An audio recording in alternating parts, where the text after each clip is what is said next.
My name is Victor Furman. Some call me The Voice.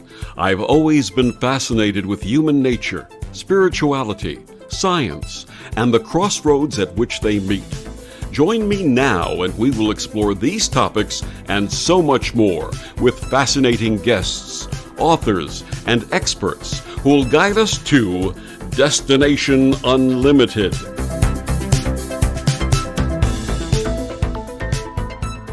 Are there portals and stargates on Earth? And if so, what is their connection to Atlantis and ancient Egypt? My guest this week on Destination Unlimited, author, researcher, and filmmaker Mike Ricksecker, says these thresholds are real and may be found all over the world. Mike Ricksecker is the author of the award-winning Travels Through Time, Amazon bestsellers Portals to the Stars, A Walk in the Shadows, and Alaska's Mysterious Triangle, as well as several historic paranormal books.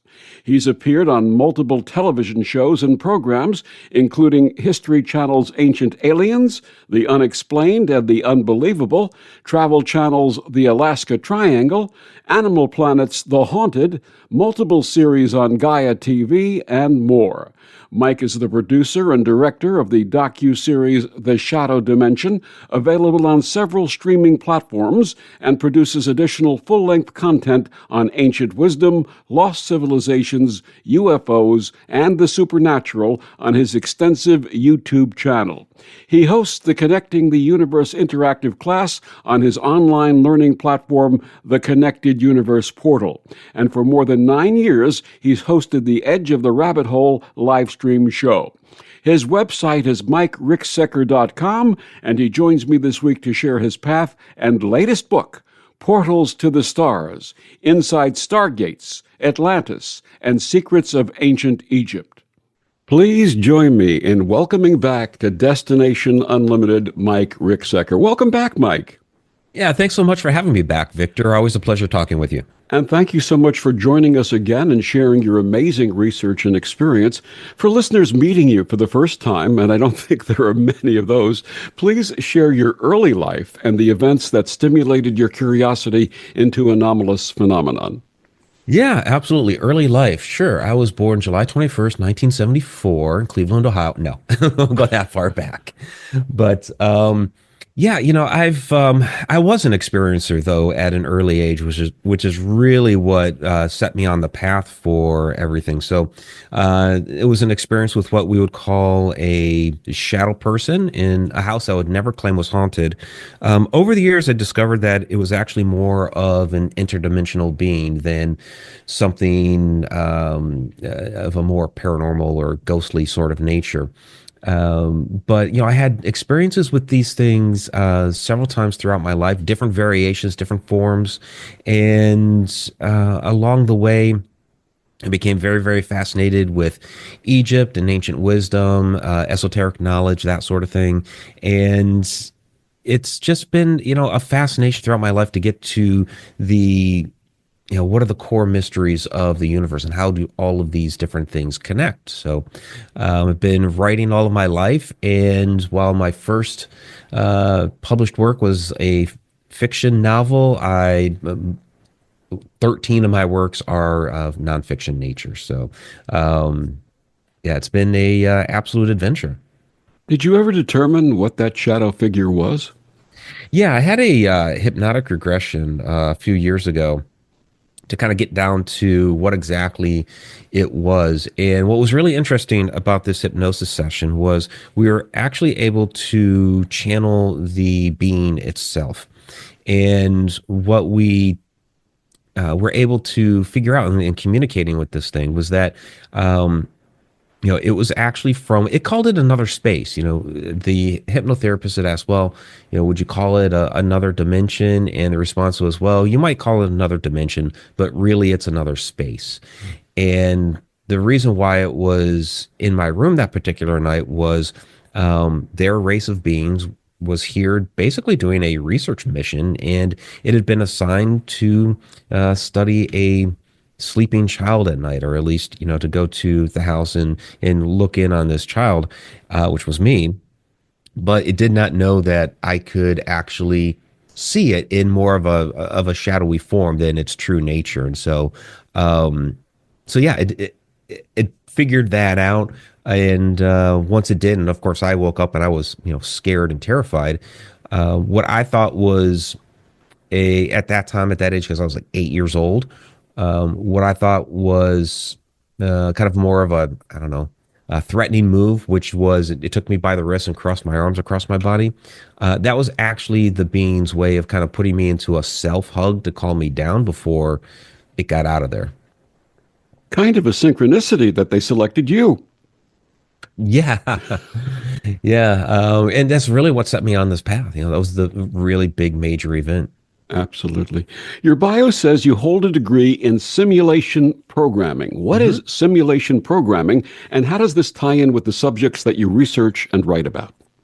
Yeah, absolutely. So, yeah, my career before all of this, I had a 30-year career in the IT industry, and so yeah, computer programming, and so simulation programming. We're talking about artificial intelligence, and artificial intelligence has been around for decades. I know it's made a lot of news here in the last couple of years, but that it's been around for a long, long time, and yeah, so in my profession, in the programming that I did, that was always something that we needed to try to determine what would be the best course of action in different situations. And so you program those kind of different if then statements into the language.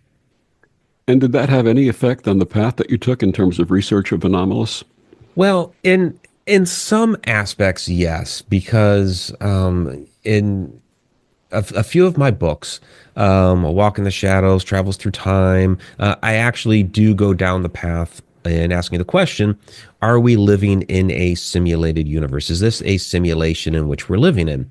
And you can actually draw some interesting correlations between what our modern society calls a simulation and what ancient religions actually, well, they didn't use the word simulation, but the way that they viewed the world and the universe and our part in it, where you look at the idea of reincarnation, that we basically come down into this world, we experience some things, we learn some things, and then we pass, and then we come back again, which is kind of the same idea of logging in and out of a program or a game or something like that, where you get into it, you experience something for a while, and then you get out and you do it again. Even Christianity talks about that there is another world beyond this one that we're going to. So that idea that this life is temporary and there's another life beyond. I have to ask you, what's your take on the recent plethora of drone sightings, especially in New Jersey and the surrounding areas? Yeah, I've actually done a lot on that here lately. I've got a number of videos out there on my YouTube channel. I had a nice interview with Ronnie LeBlanc and Scott Davis. Ronnie, people probably recognize from Expedition Bigfoot. Scott Davis, he's huge medium, psychic medium on social media, but he's also a law enforcement agent, and he lives right there in New Jersey. And so, yeah, we had a nice sit down talking about what's been going on. Scott had some footage, and this is so our government is trying to say, well, it's not us, and it's not a foreign adversary, and we don't know what it is, but we're not going to do anything about it, which is really, really bizarre. So I tend to think it has something to do with the government. They know what's going on. Otherwise, it would have taken them down. We have plenty of history in the past when we had unidentified things in the sky and we'd send the jet fighters up to take a look, and our government's just not doing that. So they know something of what these are. But another interesting facet to go along with the drones has been the sightings of of what people would call orbs. So these lights in the skies that seem to accompany these things, or at least accompany many of them. And some people have even reported that they've seen the drones coming in and out of these different lights in the sky. So these actually, the portals that maybe if they are coming from some other place, maybe even another point in time, maybe that's the access point. And once I started posting about that, it's really fascinating.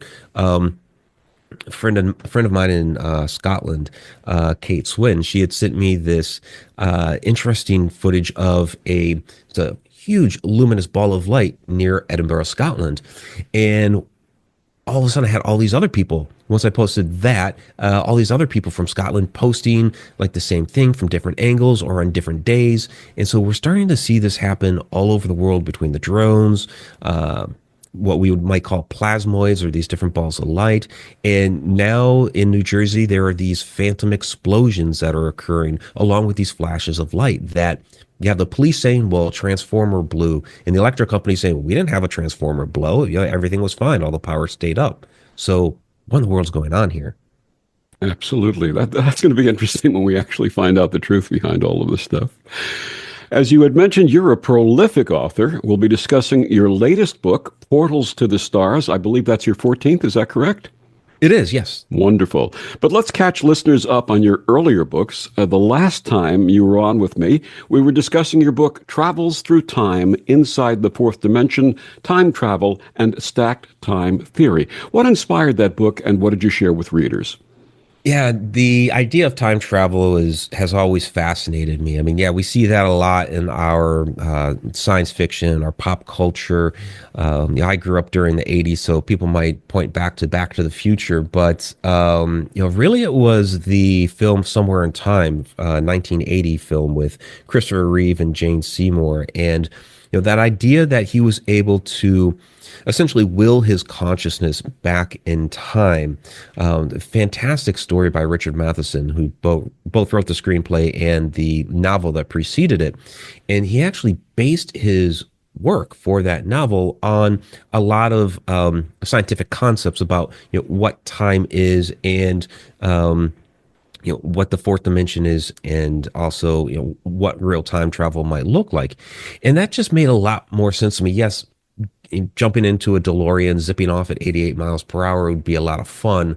But the idea of basically using, the consciousness in meditation to send yourself someplace else, it made a lot more sense to me. So that inspired me a long, long time ago. And as I was continuously doing this research over the last few decades, I started to realize that a lot of these different type of phenomena that we might call paranormal or supernatural may actually be some sort of time-related incident rather than a ghost or a haunting or something of that nature. Absolutely. It's interesting. I've been having a lot of dreams lately that are very, very real and are from someplace else, not from here. Have others reported that to you?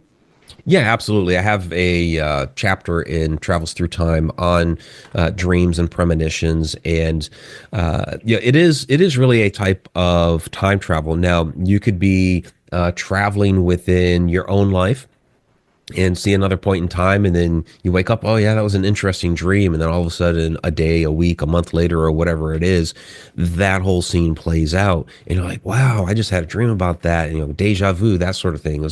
It's actually a bit of a time travel incident. When you're asleep, you enter into these different brainwave states, and your consciousness can become a bit free floating at that point within the fourth dimension and visit these other points in time. And you can also, visit, because all time is concurrent, past, present, future. You can visit, other points far in the past, far in the future. Some of these places that people see and visit, they might be other variations of Earth, millions of years in the future. So there's a lot of different possibilities here, but it's very much time related. And before Travels Through Time, you thrilled readers with A Walk in the Shadows and Alaska's Mysterious Triangle. Please share a little about each of these. Yeah, so A Walk in the Shadows, Complete Guide to Shadow People, was inspired by, of course, my experience there when I was 8 years old and the other experiences that I had as a teenager. And then when spent a number of years as paranormal investigator and really kind of breaking down what shadow people are, which they can be many, many different things, and trying to help enlighten people about this particular subject that many people are very fearful of. They think shadow, they think something, evil, nasty, nefarious, maybe even demonic.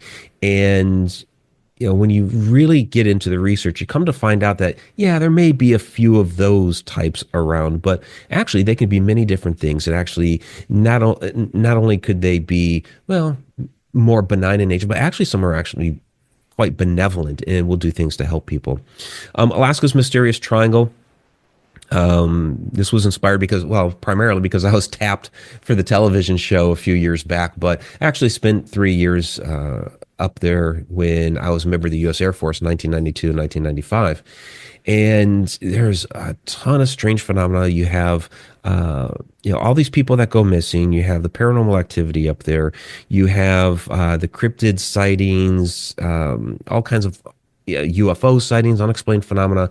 And so, yeah, I having been or spent time there, having had some adventures, and people really wanting to know, okay, what is going on in Alaska? I felt compelled to cover that subject, and that's actually been my bestseller over the last few years. Is that particular book? What inspired your new book, Portals to the Stars Inside Stargates, Atlantis, and Secrets of Egypt? Yeah, Portals to the Stars. So this is the second book in the Connecting the Universe series. Travels Through Time was the first. Portals is the second. And originally I was not going to write this particular book until maybe the third or fourth book in the series. After Travels Through Time, kind of set a base for what the series was going to do. So let's start with the inner workings of the universe and how time works and how the different dimensions work and all that. We'll kind of build up from there. So the next book I was actually going to title Energized Earth and get into Earth energy and things like that. And I actually have a chapter in Portals to the Stars titled Earth Energy that gets into some of that. And I'll still do that book, but a little bit later on. But last year I was out in Egypt, and we do the Stargates of Ancient Egypt tour every year. We have that coming up again here in November. And there's something about Egypt that always inspires me. And I decided then that no, I can wait on Energized Earth. I need to do this Stargates and Portals book now. And it has been really relevant. We were just talking about the plasmoids there, which could very realistically be some of these portals. And I get into that in Portals to the Stars, which came out before all of this strange drone and activity with the balls of light started happening. You talk about your fascination with ancient Egypt. I share that fascination with you. And some of the vivid dreams that I've had actually put me back in ancient Egypt. Have you had dreams about that? I have. Yeah, I have had dreams of being back in ancient Egypt. And, yeah, it makes you wonder, okay, am I having a fanciful dream because I have been to Egypt a few times now? Am I having a premonition of another time I'm going to be in Egypt? Because there was a really fascinating dream that I had. It was actually maybe just a month ago that was set in Egypt. We were on tour and we were making discoveries. It was really, really wonderful. So it's like, okay, is that a premonition? And then there are other ones that it's like, I'm back in ancient times. And so, was that maybe a past life that I had? So yeah, there's definitely a connection. And a lot of people have that connection back to ancient Egypt because that is one of our most ancient civilizations that, if you do believe in reincarnation, that I think most people would have had a life back then. It's funny that when my wife and I got together, she's been fascinated by the goddesses of ancient Egypt, especially Seshat, who was the goddess of writing and mathematics. And I've always had a feeling or a connection for Thoth or Thoth, as many people call it, who was the god of writing and the god of record keeping. And when we started dating and finally got together, I asked her, "Am I tough enough for you?" And she said, "Yes, you are." And I said, "Thank you, my shot." And we obviously have a wonderful relationship based upon that. When we think of stargates, we may think of the portrayal of them in movies as circular devices with energy fields that people jump through into different dimensions of time and space. How do you define a stargate? Yeah, so to define a Stargate, we really have to look at portals first. Because portals are naturally occurring, but also kind of rather randomly occurring in nature. And our science has actually acknowledged that these things do exist, especially outside the planet in what we call X points. And these particular portals, they really occur where the Earth's magnetism and the solar wind meet. And they actually have satellites. They've had satellites up there for almost 10 years now studying these things. But there's no predictive model for it. They don't know when they're going to open. They don't know how large they're going to open, and they don't know when they're going to close. All that happens is, oh, one just opened. Let's study it. So they're really, really very random. And these particular portals actually allow the protons and electrons from the sun to enter into the earth much, much quicker than normal. So yeah, portals do occur naturally, randomly. They occur here on Earth, in our skies, these sorts of things, which might spook some people. But we do have a lot of reports of like people randomly disappearing in the woods and seeing all kinds of strange phenomena out there. And it makes sense that, hey, the solar wind does interact with the Earth's magnetism all the way down to the ground. So these things can occur throughout the planet as well. So a Stargate would be the ability to actually harness the portal to use at your will. So you could make it open when you want. You could basically make it go where you want. Whether that's it could be another place in the cosmos. It could be somewhere else on the planet, to another dimension, another point in time. These are when looking back at the portals there. Um, we've had reports of people who have, we'll say somebody going missing in the woods. They'll tell a story of, hey, I was on the path and I heard something off to the side, took two steps, didn't see what it was, and decided I was going to go back onto the path, turn around, and the path was gone. What happened? Where did they go? How did they end up out in the middle of nowhere? Did they step through some sort of portal or what have you? We were talking about the plasmoids, the ball of lights. Those in themselves could be portals. We're looking at. So when we think of like a traditional portal, Stargate, wormhole, that sort of thing, we usually think of that tunnel. Just great big circular opening. You walk through the tunnel. That's what the movie Stargate showed. The movie Contact showed all those. But a circle, that circular opening in 3D space, would actually be a sphere. So that's really what these could be, is these different balls of light and things like that we're seeing. Now, when you look at ancient Egypt, they actually had these Stargate rooms. It's hidden right there in plain sight. You have these gateways and doorways that actually have Stargate labeled right there. And the big question is, okay, how exactly did they use them, and where did they go when they used them? So those are some of the mysteries that we're still trying to decipher. When you say Stargate labeled on them, they had a word for Stargate? They did, yeah, actually. The word is Saba. And when you look at the hieroglyphs, it's a set, and there's a couple different variations of it, but the most common basic way, and you see this at like the Temple of Seti at Abydos, you see this at Luxor, you see this at Karnak, a number of different temples. So it's basically two letters, SB. The ancient Egyptian language didn't have vowels, so the pronunciation is kind of understood through the Coptic language, because Coptic language descended from ancient Egyptian. So you have the folded sheet, which is the S, and then you have the foot, which is the B. So Saba is the word. And then you have a couple of other symbols there that we call determinatives. So they are symbols that help us to determine what this word means. Well, one of those is a star, and the other is a gate. So it's very plain and simple. Stargate is right there.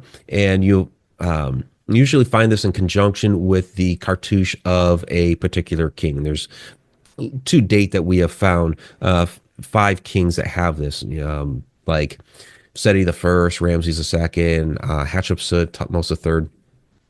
They might be on, like I said, a gateway into a courtyard, and usually you find another set beyond that that goes into a particular room, and then that room would be like the Stargate room. So yeah, Hatshepsut's temple is really a perfect example of this because you have the giant stairway that goes up into the temple area, and you have the sculptures that are there. Today they're carved as falcons, but back in the day they were snakes, and you can actually still see the tail of the snake going up the side of the staircase. And this is the ancient symbolism for energy.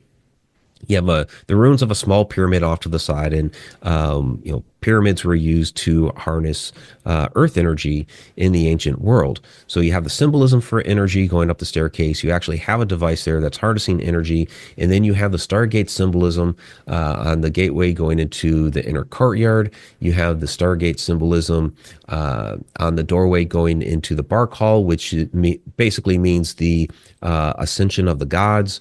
And then all the way back in the Holy of Holies, you have this wonderful, fantastic cartouche full of stars.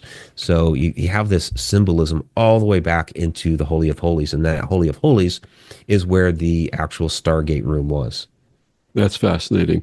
My guest is Mike Ricksecker. His brand new book, Portals to the Stars, Inside Stargates, Atlantis, and Secrets of Ancient Egypt. Mike, please share with our listeners where they can get all of your wonderful books and find out more about you and your work. Yeah, absolutely. Easiest place would be my website, MikeRicksecker.com. And also, please tell us about the Connected Universe portal that you offer. Yeah, the Connected Universe portal. This is a online learning site that I have put together. So we have a weekly class out there on Wednesday nights with a wonderful after show. We have monthly Q&A videos. All of that Egypt footage is back there that I've put together over the last 3 tours that we've done, and also my investigations out in the American Southwest and other parts of the world. Behind the scenes sneak peek videos, all kinds of stuff is back there, exclusive articles and more. And all of the events, including the upcoming trip in November to Egypt, are listed on your website. Correct. Yeah. You can just go to the events and tours tab and you'll find all that information there. And we'll be back with more of Mike after these words on the Om Times Radio Network. The cutting edge of conscious radio, Om Times Radio, IOM FM. Om Times Magazine is one of the leading online content providers of positivity, wellness, and personal empowerment. A philanthropic organization, their net proceeds are funneled to support worldwide charity initiatives via Humanity Healing International. Through their commitment to creating community and providing conscious content, they aspire to uplift humanity on a global scale. Om Times, co-creating a more conscious lifestyle. Back on Destination Unlimited, my guest this week, Mike Ricksecker. We're talking about his brand new book, Portals to the Stars, Inside Stargates, Atlantis, and Secrets of Ancient Egypt. I just want to follow up on something. You said that the portals come first, that they're natural formations, and then the portals may be used to create stargates. Who's doing it? Well, that's an excellent question. Well, we know that the ancients did, well, the ancient Egyptians for sure, because again, we find that all over. But we see in other cultures as well, where because you can find, like around Lake Titicaca in Peru and Bolivia, that you have the gateway of the gods there, and there are a lot of interesting and fascinating legends that come out of there, where you have the it's Aramumuru, and you have the larger gateway that's inset into the rock that's supposed to be for the gods, and the smaller T-shaped doorway that's supposed to be for the humans. And yeah, there have been stories coming out of there for years where they've seen beings coming in and out of this thing. Or the legend of where the Spanish conquistadors were chasing the indigenous peoples across the mountains, and the last emperor went to the doorway, took something out of his pocket, put it into the notch in the back, and then he walked right through and disappeared. So we find that all over the place, stories like that all over the place as well. Also, another ancient symbol for our portals is the spiral, and that is a symbol that we find all over the world. And you just look at the American Southwest, and you have the indigenous tribes telling us that. Uh, like you look at the petroglyphs at Chaco Canyon and other places where the indigenous tribes are telling us that the star people, and here's a depiction of the star peoples, were using the portals to come to Earth and impart knowledge onto the nations there. And it just baffles me when traditional academia tries to impart their own interpretation onto what these things were supposed to mean, like migration patterns. And I'm sorry, people don't migrate in a spiral and some of these other things.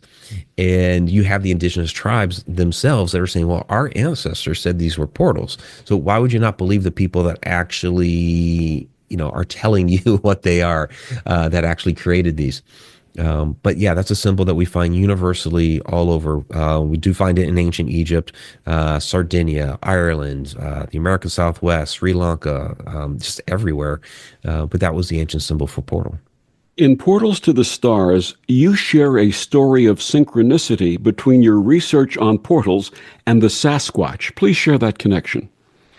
Yeah, that was really interesting. And I'm not a Sasquatch guy, so it was kind of even bizarre to me that in that second chapter of the book, Portals in the Wilderness, where I kind of got into some of that a little bit earlier, where I started talking Sasquatch. And it's kind of inspired in part by, I had Rana LeBlanc on last year. We mentioned him earlier, but I had him on earlier in the year last year to talk about a lot of his work on Expedition Bigfoot. And so we actually started talking about the idea that the Sasquatch beings may actually be interdimensional in nature and could be using things like portals out in the wilderness to move in and out of our world, and could also have an association with these balls of light, that perhaps these balls of light are actually the portals themselves that they're using to move in and out of our dimension. I mentioned Kate Swin earlier. Her professionally, she goes by Catherine Swin. She's a QHHT healer. And so she does like past life regressions and things like this.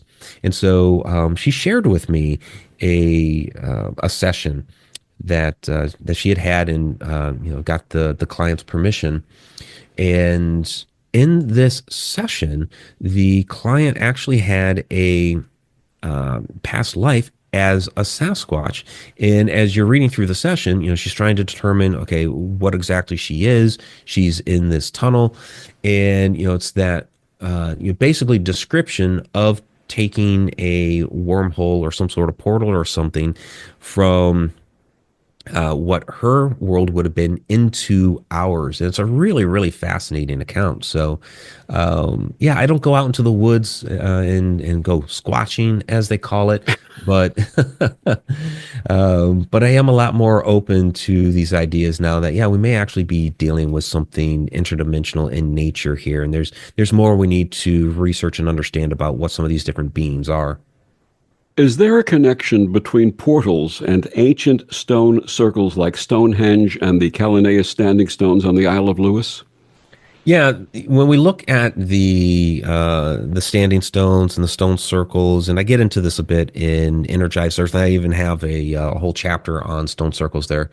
We know that the ancients used these stone circles for harnessing energy, and one of my favorite examples of how the ancients would use the stone circles is Drombeg Stone Circle in Ireland. You just stand right in the middle of that. And it's a smaller circle, but you stand right in the middle and you just talk. And it's like you're encapsulated in this bubble. It's really, really interesting, the way that they built their technology. And yeah, it has to do with the resonance of your voice off the stones.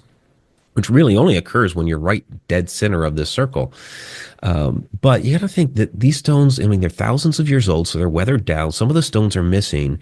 So you think about, okay, way back in its glory days when all the stones were there and they were taller and bigger, and you're doing one of your ceremonial chants, they would be using a type of sound technology for doing a variety of different things, whether that was healing, entering to altered states of consciousness, portals, opening portals would be another possibility. And there's a fantastic, and they call it an urban legend, but a fantastic story that comes out of Stonehenge from it's like the late 1960s or early 1970s, back when you could actually just walk up to Stonehenge and you could camp out there if you wanted to. Of course, they don't even let you get near it these days, except to look at it. Oh yeah, there it is. And these young adults had gone up there to kind of camp out amongst the stones, and they were having a good time. And there was some sort of storm that rolled in late at night.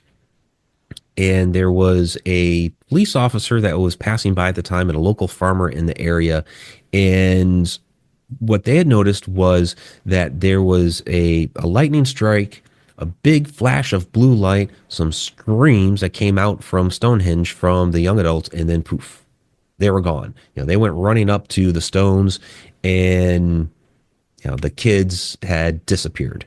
And they're referred to now as the Stonehenge hippies. But we don't know where they went. So did the lightning or whatever happened, like the ionization of the air, maybe there's some sort of plasma event or something that occurred in just the right way that caused a portal to open up and sent them, well, we don't know where they would have been sent.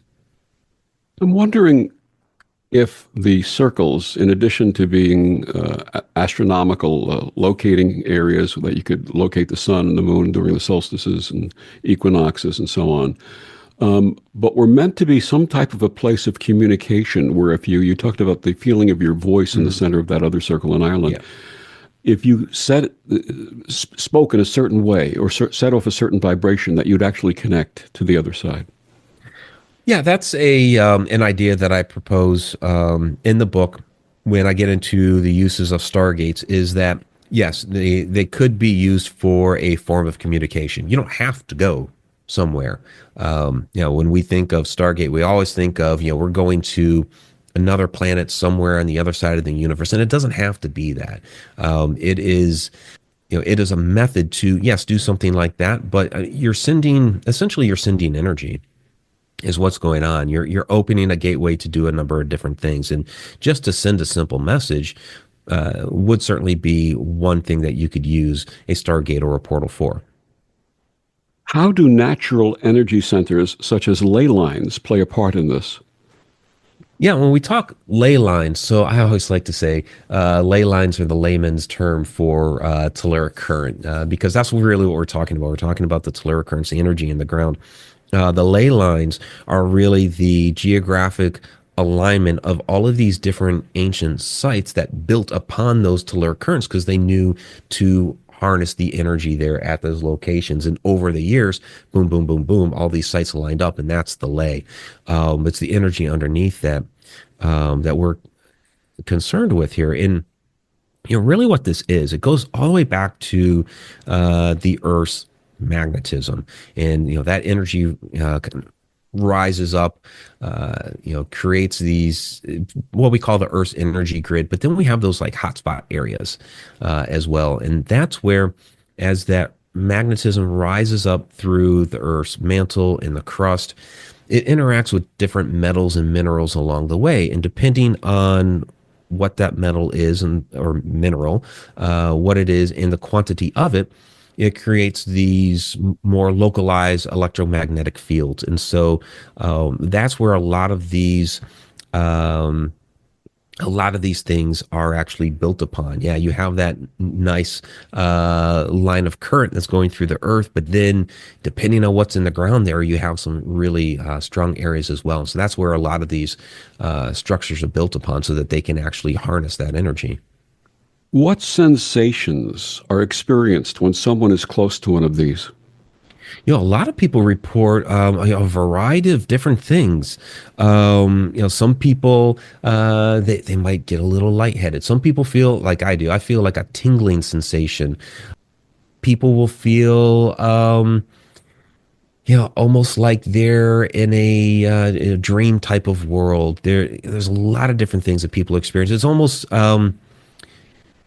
specific to the person, and that might have to do with like the chemical makeup of the individual human being. We each have a different personal resonance. Like the human body resonates anywhere from 9 to 16 hertz. So, yeah, a lot of it's interesting to hear what people say that they experience at these locations. One of my favorite places to visit, and I've been there many times, is Sedona, Arizona. Yes.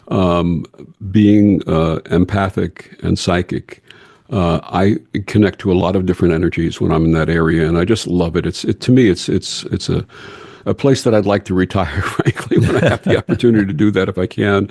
Yeah. Are there other areas that have transcendent energy like this? Are there portals or stargates in the United States? Yeah, well, I mean, you just mentioned one right there. Sedona's a fantastic area for that. Mount Shasta would be one. You look along the Mississippi River, there's an area there by the Cahokia Mounds. You have a lot of fascinating energy and activity that's there. Of course, Alaska, the Alaska Triangle, that's way at the top of the of the country there, the continent. In fact, and of course, off the coast of Florida, you have Bermuda Triangle area. So, yeah, you have a lot of those type of really hotspot areas. But then you have some other, smaller ones that people talk about, like around. Like Lake Michigan, there's an area there in Massachusetts, another smaller one in Vermont. So yeah, you can find the big ones like Sedona like that, but then there are also some smaller localized ones. Why does the Southwest United States seem to be a massive hotspot?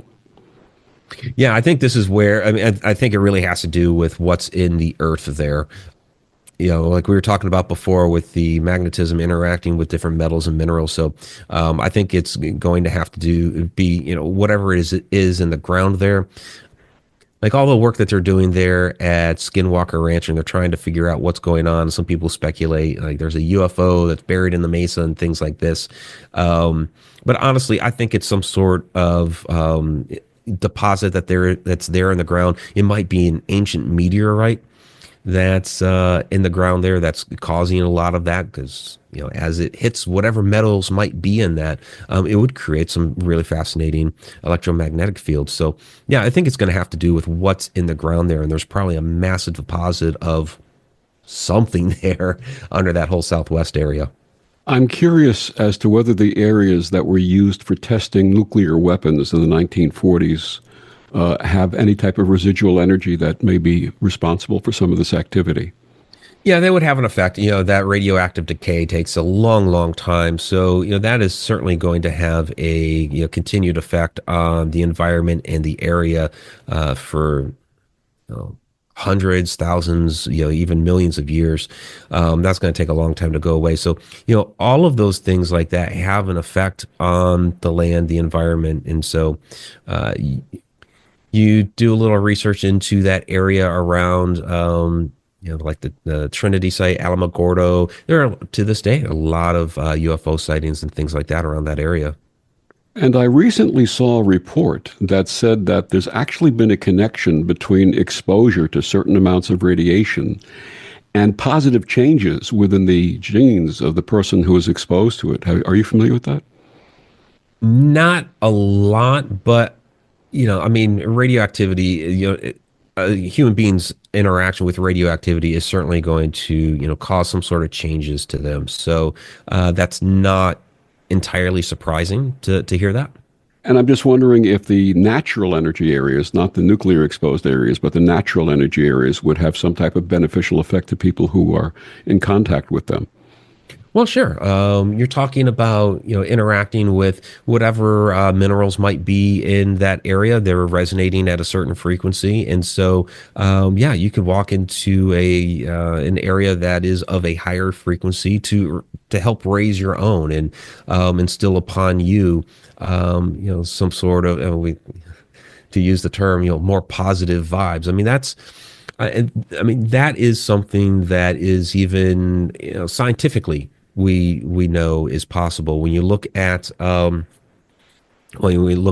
HARP, and one of the issues that people had with HARP was the sending, it would send a radio wave back into or up into the ionosphere, and they could also have it send back down after it hit the ionosphere, ultra low frequency waves.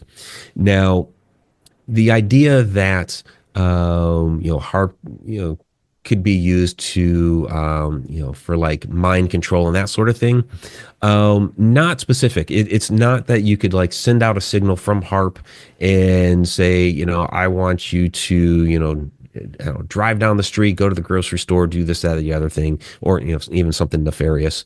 It wasn't specific like that. What it could do when it would send down those ultra low frequency waves is it could instill upon you an emotion. Like it could, it could make you sad or depressed. It could make you angry. It could make you happy or elated, and these sorts of things. So, and then from there, then you would, act upon whatever those emotions are. So not a strict mind control, but kind of more generalized. So we know that we can do that with ultra low frequency. So yeah, if you go into an area that has a natural frequency that does the same thing, it's the same sort of result. My guest is Mike Ricksecker. We're talking about his new book, Portals to the Stars, Inside Stargates, Atlantis, and the Secrets of Ancient Egypt. We'll be back with more after these words on the Om Times Radio Network. Humanity Healing International is a small nonprofit with a big dream. Since 2007, HHI has been working tirelessly to bring help to communities with little or no hope.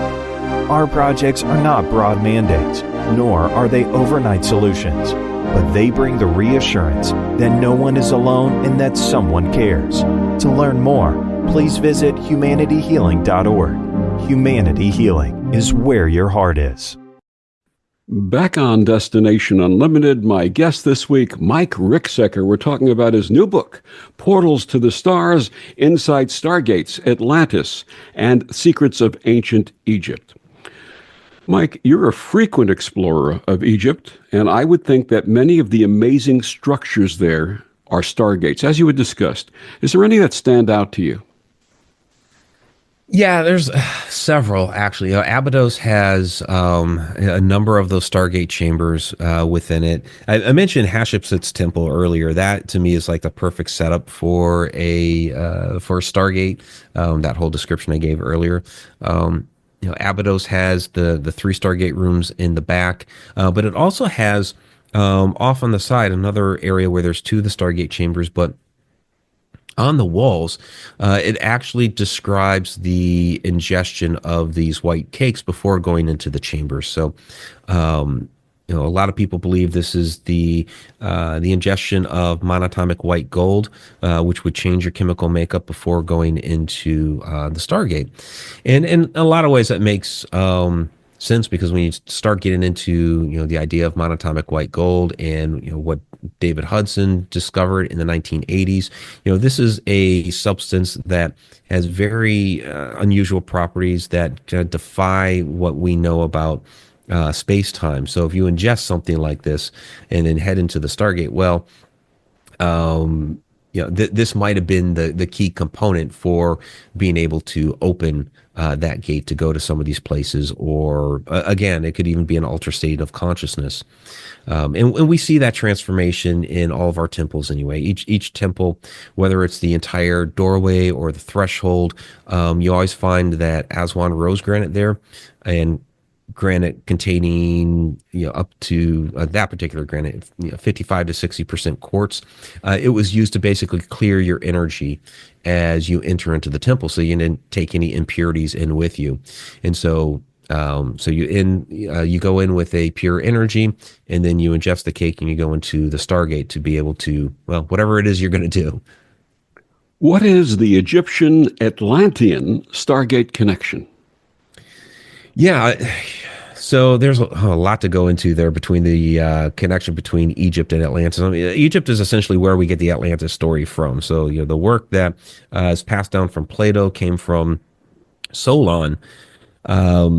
And Solon visited there at 600 BC to talk to the priests there at the Temple of Sais and in Heliopolis, and that's where he got. We call it the Atlantis story because that's what Plato called it. Atlantis is a Greek word; it's not what the ancient Egyptians called it. The ancient Egyptians called it the homeland of the primeval ones. And you can find much of that story on the walls there at the Temple of Edfu. So the Stargate connection, when you start diving into the story of the temples that they had, the destruction of what happened to the homeland of the primeval ones, water and fire and all that, there is some evidence there that the temple there that was in the center of the capital city may have likely housed a Stargate. And is there a Younger Dryas connection here? Yeah, the connection there with the Younger Dryas is basically the timing of it. Solon visited again at 600 BC, and the story he tells is that this occurred 9,000 years before I visited. So you put that at 9600 BC, that's basically the end of the Younger Dryas. So was that destruction of Atlantis with the water and fire, is that the cataclysm that happened there during the period of the Younger Dryas? It very well could be. It really lines up perfectly. What other areas of the world are the home to stargates, and is there a connection between all of these? Yeah, I think there's a connection between all these because you do see that common symbolism with many of these, like with that spiral. We see not only there in ancient Egypt. We talked there in Peru and Bolivia around the Lake Titicaca area. There's a couple of different examples that around Muru. You have the Gateway of the Sun on the other side in Bolivia. We see the portal representation, of course, there throughout the American Southwest, and a number of these places like Chaco Canyon, Petroglyph National Park, these sorts of places, Mount Shasta, as well. Sri Lanka actually has a fascinating Stargate there in which it's funny the way that traditional archaeology works. So about 100 years ago, the archaeologists that first really documented this particular carving, to him, he said, "Well, I think it's a early representation of the Earth, an ancient map of the Earth," and traditional academia has stuck by that for all of these years. It's like, we've learned a lot since then. Why are we sticking with that story? But when you look at it, it looks more like some sort of star chart because you have these circles and crosses that, in a lot of ancient cultures, you have that as a representation of a star, but then you have your concentric circles in a couple of different spots there along. So some people believe that this is actually a map to where the Stargate is. People have been talking about disclosure Yeah. with intensity for the last few months, the last year. What's going on? What do you think? Oh, yeah.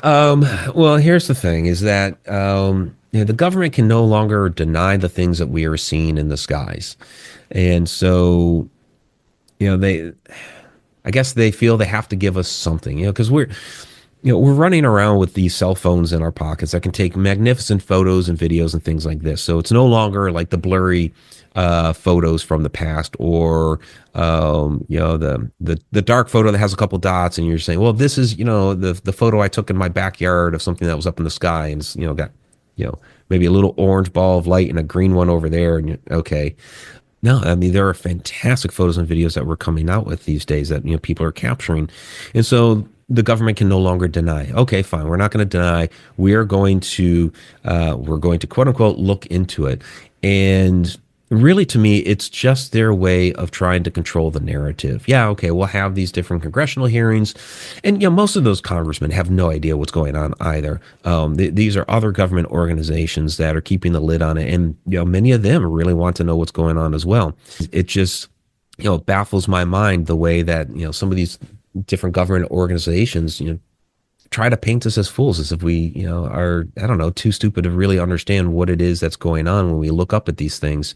But they're saying, there are some of these things that, we don't know what they are. Okay, I appreciate you giving us that much.